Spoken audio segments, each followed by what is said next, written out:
Hello मेरे नियोजित नियमित बीपीएससी और विशेष शिक्षक साथी शिक्षा जगत से जुड़े तमाम प्रकार के अधिकारी और भावों को अभिनंदन। टुडे न्यूज में आप सभी का स्वागत है।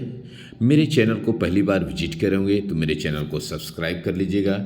वीडियो हेल्पफुल लगता है तो लाइक शेयर कमेंट कर दीजिएगा।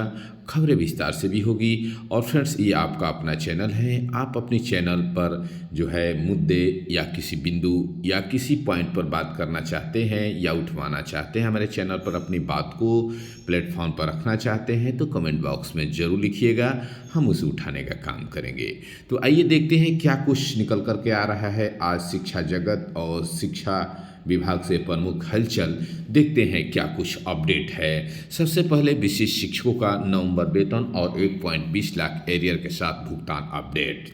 जी हाँ फ्रेंड्स, राज्य में सक्षमता परीक्षा उत्तीर्ण करने वाले हमें जो स्थानीय निकाय के करीब 2.5 लाख शिक्षकों का वेतन संरक्षण का लाभ, साथ ही नवंबर वेतन भुगतान को अगले सप्ताह अमलीजामा दिया जाएगा। इसको लेकर के शिक्षा विभाग ने जो विशेष शिक्षकों की योगदान की तिथि और इसके लाभ देने के आदेश सभी जिलों को जो दिया था, उस फॉर्मेट को जमा करने की जिम्मेवारी बीआरसी स्तर पर बीओ साहब ने ली है। वहाँ पर शिक्षकों को देना है और सर्विस बुक अपडेट कराते हुए उसे जमा करना है। यह जानकारी आपको देते चले कि नियोजित शिक्षकों को विशेष शिक्षक बनने के लिए सक्षमता परीक्षा में पास होना तो अनिवार्य किया गया था ही, साथ ही यह तय था कि उन्हें राज्यकर्मी मिलने के बाद वेतन संरक्षण और उनका सेवानिवृत्ता का लाभ भी दिया जाएगा। इस परीक्षा में करीब 2,45,000 शिक्षकों ने प्रथम और द्वितीय परीक्षा पास अब तक की है, जबकि तृतीय और परीक्षा का आयोजन रिजल्ट और साथ ही चतुर्थ और पांचवी परीक्षा का आयोजन आपके जो होगा चुनाव बाद होंगे। तो इस स्थिति में जो हमारे विशेष शिक्षक के रूप में योगदान कर चुके उन सरकार के विद्यालय में योगदान करने की तिथि से वेतन संरक्षण का लाभ दिया जाना है। जैसे कि आप जानते हैं कि आदेश है इस चुनाव के में इसमें विलम्ब होने का रीजन रहा है, लेकिन अब शिक्षा विभाग ने माना है कि जो विशेष शिक्षक का वेतन संरक्षण का लाभ देना है उन्हें देना ही होगा। और इस वेतन वृद्धि के लाभ के साथ ही उनका एरियर भी बन रहा है। साथ ही तृतीय चतुर्थ और पंचम सक्षमता परीक्षा होने वाले स्थानीय निकाय के शिक्षकों को विद्यालय में योगदान तो करना ही है। इसमें अगर विशेष शिक्षक या नियोजित शिक्षक और प्रधानाध्यापक में गए हैं तो उन्हें वेतन संरक्षण का लाभ भी देना होगा। यह सरकार ने डिफाइन कर दिया और क्लियर कर दिया है। तो वेतन संरक्षण का लाभ जैसे ही प्रधानाध्यापकों को मिलेगा, उनका वेतन लगभग पहले जो मिल रहा था वो तो लाभ मिलेगा, लेकिन इस सवाल से यही प्रधानाध्यापक का मैटर खत्म नहीं होता है।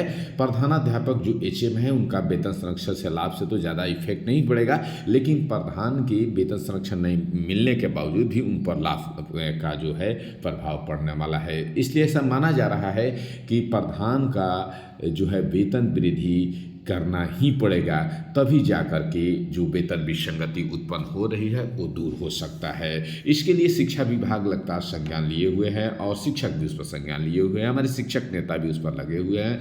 ये कई प्रक्रिया और दौर से गुजरेगा तब जाकर प्रधान का वेतन कंप्लीटेड होगा। यहाँ तक जो जानकारी हम बता दें कि सचिवालय से अपडेट जो रहा है कि जो प्रधानाध्यापक ज्वाइन किए हैं उस पर शॉप जैसी बड़ी प्रक्रियाओं पर काम होना शुरू हो गया है और जल्द ही यह आपको वेतन संगति जैसे रूट को चेंज किया जाएगा। यानी कि विशेष शिक्षक जिनका नवंबर वेतन और 1.20 लाख एरियर के साथ जो भुगतान की प्रक्रिया तो होगी ही होगी, प्रधान का वेतन संरक्षण का लाभ मिलने के बाद उनका वेतन ऑटोमेटिक ही बढ़ जाएगा। नेक्स्ट खबर की रुख करते हैं, चुनाव से जुड़ी है कि चुनाव की एक कर्मी का पैसे जो अभी तक भी फंसे हुए हैं, चुनाव की ड्यूटी कर चुके हैं लेकिन पैसे उनके नहीं आए हैं। इनका प्रमुख वजह है रिप्लेसमेंट।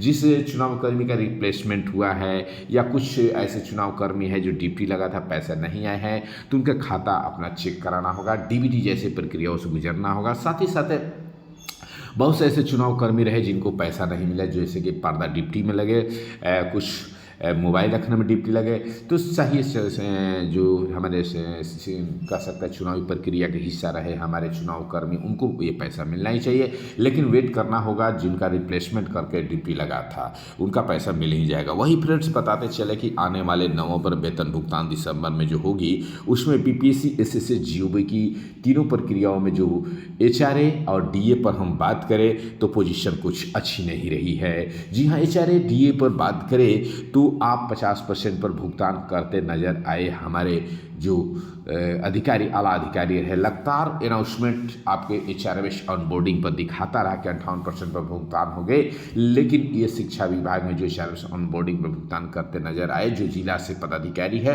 वो निश्चित ही वो 50% पर किए। इसको लेकर के आ रही एक बड़ी अपडेट कि HRA और DA को लेकर के वेतन भुगतान को लेकर के पत्र निकलना शुरू हो गया है और HRA DA को लेकर के पत्र कह सकते हैं हम कई जिला से निकला हुआ है कि HRA DA का भुगतान किया जाए। इसको लेकर के पत्र निकला है कि जो 58% का DA आपका बनता है वो क्यों भुगतान हो रहा है। इस स्थिति में एरियर एक लंबी खींच जाती है और इसे भुगतान करने में बाधा भी उत्पन्न होती है। तो HRA DA को लेकर के जल्द ही आपके जिला में पत्र निकलेंगे जिनको भुगतान करना सुनिश्चित किया जाएगा। साथ ही साथ प्रधान ID जो है, अभी बहुत से प्रधान ID है जिनका ID शो नहीं कर रहा है, जो पर्सनल ID पर था, स्कूल ID पर था, शो नहीं कर रहा है। चूंकि इस पर जानकारी आया है कि उनका ID पर वर्कशीट कर चल रहा है, लेकिन स्कूल ID में पूर्व के प्रभारी या प्रधानाध्यापक का ही ID शो कर रहा था, हालांकि उसका हटा दिया गया है। ऐसा माना जा रहा है कि जल्द ही जो HM ज्वाइन किए हैं, ST ज्वाइन किए हैं, उनका स्कूल ID के समेत प्रश्न ID पर भी हाजिरी बनेगा। लेकिन तत्कालीन प्रधान की अगर बात करें इस शिक्षा कोर्स पर वो हाजिरी कैसे बनाए, तो अभी नहीं बना सकते हैं, वो ऑफलाइन हाजिरी बना सकते हैं। नेक्स्ट खबर के रुख करते हैं कि नियोजित शिक्षकों की प्रोन्नति को लेकर चुनाव बाद ही यह प्रक्रिया आएगी कि उनकी प्रोन्नति दे दी जाए। देखिए, नियोजित शिक्षकों का मैटर आज का नहीं है, 2003 से चलने वाले हमारे शिक्षक लगातार संघर्ष करते रहे समान कार्य समान वेतन को लेकर के, लेकिन इसका फायदा जो नियोजित शिक्षकों को राज्यकर्मी में मिला वो मिला है और जो हमारे शिक्षक रहे हैं वो लगातार इस पर नज़र बनाए हुए हैं कि प्रोन्नति मिलना चाहिए। यानी हाईकोर्ट के फैसले के बावजूद भी सरकार की धीमी गति की रफ्तार ने शिक्षकों की संशय को बढ़ाता है।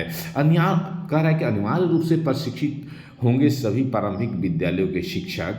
प्रारंभिक विद्यालयों में शिक्षकों को प्रशिक्षित किया जाएगा, यानी ब्रिज कोर्स को लेकर आ रही अपडेट जो 2022 को लेकर के शिक्षक है उनको प्रशिक्षित करना ही होगा। जी हाँ फ्रेंड्स, ऐसे जानकारी मिली है कि अगर वो उनका ट्रेनिंग पूरा नहीं होता है तो नौकरी से भी नप जाएंगे, लेकिन ऐसा कम बेहतर होगा और ये ध्यान देने वाली बात होगी वे शिक्षकों को कि इस बाधा को पार करना ही होगा। MDM से आ रही बड़ी अपडेट्स की MDM की रिपोर्ट भेजने में अगर देरी होता है तो नहीं होगा आपका भुगतान। जी हाँ, ये लगातार खबरें चल रही है कि उनका भुगतान नहीं होगा, यानी आपको निर्देश निकल चुका है कि 3 या 4 बजे तक आपको MDM संबंधी जानकारी भेज देना है। वंदे मातरम के 150 वर्ष पूरे होने पर मनाया गया प्रत्येक विद्यालय उत्सव के साथ ही चुनाव बाद विद्यालय खुल चुके हैं। विद्यालय आज से रुकावट में नहीं रहेंगे, सबको उसमें सम्मिलित होकर के विद्यालय को चलाना ही होगा। आगे फ्रेंड्स अगर बात करें कि जो प्रधान ID को लेकर के आ रही बात की प्रधान ID अचानक आपके ID पर शो नहीं कर रही है, नहीं पर्सनल पर शो कर रही है, नहीं स्कूल ID पर शो कर रही है, तो क्या करे वैसे प्रधान शिक्षक कैसे हाजिरी बनाए। तो ये शिक्षक इस शिक्षा कोर्स पर नहीं बल्कि ऑफलाइन रजिस्टर पर हाजिरी बनाएंगे। आने वाले कुछ दिनों में ये अपडेट आ जाएगा। इसकी जानकारी और संज्ञानता चैनल के माध्यम से हम लोग उच्च अधिकारियों को दे दिए हैं कि प्रधान का ID शो नहीं कर रहा है, नहीं पर्सनल पर शो कर रहा है, तो इस स्थिति में प्रधान हाजिरी बनाए तो कैसे बनाए, क्योंकि उनकी पूर्व की मिली जो ID यानी जो HM ST बने हैं ID मिलने के बावजूद अनिष्क्रियता दिखाई दे रही है। ऐसा क्यों, ये शिक्षा विभाग जानकारी नहीं दे रहा है, लेकिन सचिवालय से आ रही अपडेट की उस पर वर्कशीट हो रहे हैं। तो ये तमाम प्रकार की खबरें जो आपके लिए थी। और चलते चलते एक बार वेतन अपडेट करा दें कि पिछले बीते कल वेतन भुगतान हुआ है। प्रधान शिक्षकों का कन्वर्जन के बाद वेतन भुगतान की प्रक्रिया हुई है। तो फ्रेंड्स कमेंट बॉक्स में आए हमारे कई शिक्षकों ने जानकारी दी, ये अच्छा लगा। आप सक्रिय रहे, हमारे चैनल को चलाने के लिए सक्रिय रहे। हम आपसे जुड़े हैं, हम आप पर डिपेंड है। आपका ही मोटो है कि आपको ही लेकर चलना है। ये आपकी हर समस्याओं को उठाने का मेरा चैनल काम करेगा, हमारी टीम वर्क से। तो ये लगातार ऐसी बातें हैं जो आपके लिए जुड़े रहते हैं। तो लेटेस्ट अपडेट में आप हमसे बने रहे, इसके लिए थैंक्स। वीडियो हेल्पफुल लगा लाइक शेयर कमेंट करिएगा। और आज वेतन भुगतान स्थगित रहेगा, जैसे कि आप जानते हैं कि सेकंड सैटरडे होने के कारण बैंक खुला नहीं रहेंगे। Thanks for everybody.